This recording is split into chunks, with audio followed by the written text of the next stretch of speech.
సంభవామి యుగే యుగే అన్నాం. ఇది సంస్కృతం. దీనికి అర్థం తెలియడం కోసమే ఏ కాలంలో ధర్మానికి నష్టం జరుగుతుందో, ఏ కాలంలో ధర్మానికి హాని కలుగుతుందో ఆ సమయంలో పరమాత్ముడి క్యారెక్టర్ ఏమిటంటే, పరమాత్ముడి ఆలోచన విధానం దుష్ట శిక్షణ, శిష్ట రక్షణ, ధర్మ సంరక్షణ. దీన్ని నిలబెట్టేందుకు పరమాత్ముడు ఒక అవతారం తీసుకుంటాడు, కొన్ని సోల్స్లోకి ప్రవేశిస్తాడు. అలా ప్రవేశించిన సోల్సే ఖచ్చితంగా ఎవరి దగ్గరికి తీసుకువెళ్తే ధర్మం కరెక్ట్గా జనాల్లోకి వెళుతుందో, ఎవరైతే కరెక్ట్గా తీసుకువెళ్ళగలరో ఆయనే శ్రీ బోయపాటి శ్రీను గారు. మనస్ఫూర్తిగా అభినందనలు. ఆయన నాకు స్టోరీ చెప్తున్నప్పుడు మనకి ఛాందోగ్యోపనిషత్తు ఒక గొప్ప మాట చెప్తుంది, తత్వమసి అని. తత్ త్వం అసి అంటే అదే నీవు అయి ఉన్నావు. అంత డెడికేషన్తో చేస్తే మాత్రమే ఈ ధర్మం జనాల్లోకి వెళ్తుంది. ఇది సినిమా అనుకుని దీని ఎంటర్టైన్మెంట్ అనుకుంటే చాలా పొరపాటు మిత్రులారా. ఇందాక మా మిత్రులతో కలిసి అనుకుంటున్నప్పుడు శివరాత్రి 2 నెలల ముందే వచ్చిందన్న ఒక దివ్యమైన అనుభూతి కలిగింది మాకు.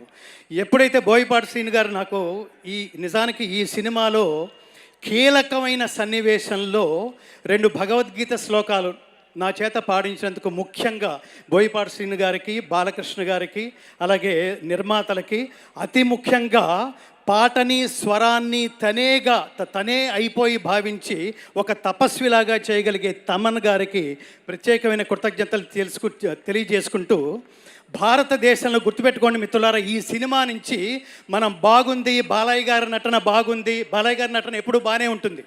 నాకు ఇటీవలే ఒక్క విషయం చెప్పి నేను ముగిస్తాను. ఇటీవలే నాలో సనాతన ధర్మ బీజ జ్ఞానాన్ని నాటి ఇటీవలే నన్ను వదిలి వెళ్ళిపోయిన మా నాన్నగారికి అత్యంత ప్రీతిపాత్రమైన నటుడు నందమూరి బాలకృష్ణ గారు. ఎందుకు నాన్న అని అడిగితే నాన్నగారు చెప్తుండేవాళ్ళు, ఎన్టీ రామారావు గారి తర్వాత ఒక్క శరీరంలో మాత్రమే ఒక డైలాగు అంత పండుతుంది నాన్న, ఫ్లూటు జింక ముందు ఊదు సింహం ముందు కాదు అని చెప్పాలన్నా ఆయనే. రెండవది మనకు అర్థం కాకపోవచ్చు, వాగర్ధావివ సంపృక్తౌ వాగర్ధ ప్రతిపత్తయే జగతః పితరౌ వందే పార్వతీ పరమేశ్వరవు. అది కూడా అంతరమ్యంగా అంత భక్తి పారవశ్యంతో ఇమిడిపోయేది ఒక్క బాలకృష్ణ గారి నటనలో మాత్రమే, ఆ శరీరంలో మాత్రమే, ఆ జన్మకి మాత్రమే. కాబట్టి పరమేశ్వరుడు ఇంతమందికి ఈ కాంబినేషన్లో ఒక ధర్మాన్ని నిలబెట్టడం కోసం బోయపాటి శ్రీను గారు నాతో మాట్లాడుతున్నప్పుడు ఈ సినిమా సారాంశం అంతా 4 ముక్కల్లో ఏమిటో తెలుసా మిత్రులారా? ప్రతివాడు గుర్తుపెట్టుకుని ఆచరించవలసింది దైవభక్తి, దేశభక్తి, కర్తవ్య నిష్ఠ, నిష్కామ కర్మ. దానికోసం ప్రాణత్యాగం చేసినా కూడా ఓకే అన్నాడు పరమాత్ముడు. శ్రేయాన్ స్వధర్మో విగుణ పరధర్మా స్వనుష్ఠితాత్ స్వధర్మే నిధనం శ్రేయ పరధర్మో భయావహ. మీలో ఎంతమంది హిందువులు ఉన్నారంటే చాలామంది చేతులు ఎత్తుతాం. కానీ దురదృష్టం ఏమిటో తెలుసా మిత్రులారా? కాశ్మీర్లో ఇటీవల పాయింట్ బ్లాంక్లో గన్ పెట్టి నువ్వు హిందువా అని అడిగితే నేను హిందువునే అని చెబితే 26 మందిని చూస్తుండగా కాల్చిపారేశారంటే సనాతన ధర్మానికి కేంద్ర బిందువైన భారతదేశం, రాముడు పుట్టిన దేశం, కృష్ణుడి పుట్టిన దేశం, ధర్మం ప్రపంచానికి పంచిపెట్టబడిన ఈ దేశంలో హిందువా అని అడిగి మరీ చంపేశారంటే హిందువులు ఉన్నట్టా లేనట్టా? హిందువులు ఉన్నట్టా లేనట్టా? సనాతన ధర్మం బతికి ఉన్నట్టా లేనట్టా?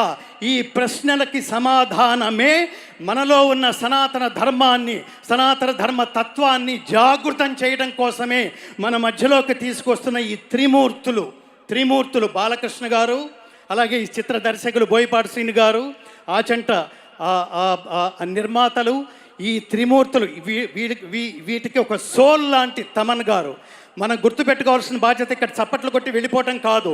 ఈ సినిమా నా దృష్టిలో ఎంటర్టైన్మెంట్ విత్ ఎన్లైటన్మెంట్, అంటే వినోదంతో కూడిన ఆత్మజ్ఞానం.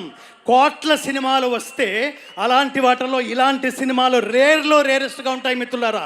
దీన్ని అర్థం చేసుకోవడానికి ప్రయత్నిద్దాం, ఈ సినిమా తత్వాన్ని దీన్ని ఆచరించడానికి ప్రయత్నిద్దాం. భగవద్గీత అంటే మతం కాదు, నా చేత అది పాడించారు. భగవద్గీత అంటే మతం కాదు, జ్ఞానం. భగవద్గీత అంటే జీవన గీత, మరణ గీత కాదు. భగవద్గీత అంటే ఉన్నత వ్యక్తిత్వ వికాస బోధనం, ఉత్తమ జీవన విధాన మార్గం. గీత నేర్చుకుంటే రాత మార్చుకున్నట్టే. అది ఈ సినిమా సారాంశం. కాబట్టి అందరం సనాతన ధర్మజ్యోతులై ప్రతి ఇంటి నుంచి ఒక్కొక్క వివేకానంద సృష్టి జరగాలంటే ఈ సినిమాని అర్థం చేసుకుని ఆచరించే లక్ష్యంతో ఈ సినిమాకి దయచేసి రండి. ఇది తప్పకుండా నా దృష్టిలో ఇది మనుషులు సెలెక్ట్ చేసుకున్న సినిమా కాదు మిత్రులారా, మనుషులు తయారు చేసుకున్న కథ కూడా కాదు, పరమాత్మ ఎంచుకున్న యూనిట్ వీళ్ళు. ఈ సినిమాలో పనిచేసిన ప్రతి ఒక్కళ్ళకి, ఈ సినిమాలో వెండి తెర మీద వెండి తెర వెనక కనిపించే ప్రతి ఒక్కళ్ళు యోగం అంటాం దాన్ని, అదృష్టం అంటే లౌకికమైంది, యోగం. వీళ్ళు కారణ జన్ములు. ఇలాంటి సినిమాలు మళ్ళీ మళ్ళీ మళ్ళీ మళ్ళీ రావాలని, ఇలాంటి సినిమాలు కరెక్ట్గా లైన్లో నాకు అనిపిస్తోంది ఈ ఆవేశంలో. ఇట్లాంటి సినిమాలు బోయపాటి శ్రీను గారి దర్శకత్వంలో లైన్లో 10 సినిమాలు వస్తే భారతదేశంలో సనాతన ధర్మం సెటరేట్ అయిపోతుంది మిత్రులారా. నాకు అంత పెద్ద హోప్ ఉంది, సెటరేట్ అయిపోతుంది. మేము ఖచ్చితంగా హిందువులం, సనాతన ధర్మ బంధువులం అని మనం కరెక్ట్గా చెప్పుకోగలం.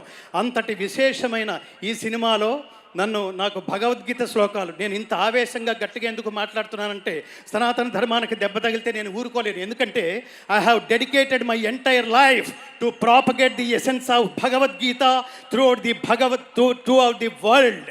ప్రపంచానికి భగవద్గీత సారాంశాన్ని, స్వార్థరహిత ఉత్తమ సమాజం నిర్మించబడడానికి భగవద్గీత ప్రచారమే నా జీవితంగా మలుచుకున్న వ్యక్తిగా బాధ్యతగా ఈ వేదిక మీద నేను మాట్లాడే అవకాశం ఇచ్చినందుకు, భగవద్గీత శ్లోకాలు నా చేత ఈ సినిమాలో ఒక కీలకమైన సందర్భం కోసం నా చేత పాడించినందుకు ముఖ్యంగా తమన్ గారికి నేను ప్రత్యేకమైన కృతజ్ఞతలు తెలియజేసుకుంటూ, జై బాలయ్య, జై బాలయ్య.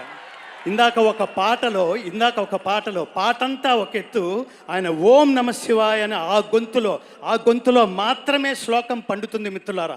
శతాయుష్మాన్ భవ, శతమానం భవతి, శతాయు పురుష శతేంద్రియ ఆయుష్యేవేంద్రియే ప్రతిష్టతి, సంపూర్ణ పరమాత్మానుగ్రహ ప్రాప్తిరస్తు. అందరూ చెప్పండి, జై శ్రీరామ్, జై శ్రీకృష్ణ, ఓం నమ శివాయ, భారత్ మాతాకి.